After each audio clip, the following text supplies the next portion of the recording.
if your husband or wife has betrayed you, or sabihin natin pinagtaksilan ka ng jowa mo, the question is, pwede mo ba ulit silang pagkatiwalaan? Can you ever trust them again? Well, I would say this is a challenge. Una, kailangan mo munang gustuhin magtiwala.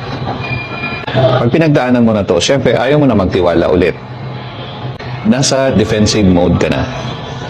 Ang lagi kasing tanong is, bakit kita pagkakatiwalaan muli? Convince me muna.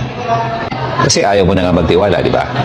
But if you're open and you want the relationship to continue as it should be, ang mabigat na tanong dyan is, how do you regain trust? Kilala mo yung taong kasama mo, di ba? Pakinggan mo siya. Listen, hear, tune in. There will be a difference in their tone. Meron ng honesty na wala dati. Pag nakita mo yung pagbabago, then you can trust him again.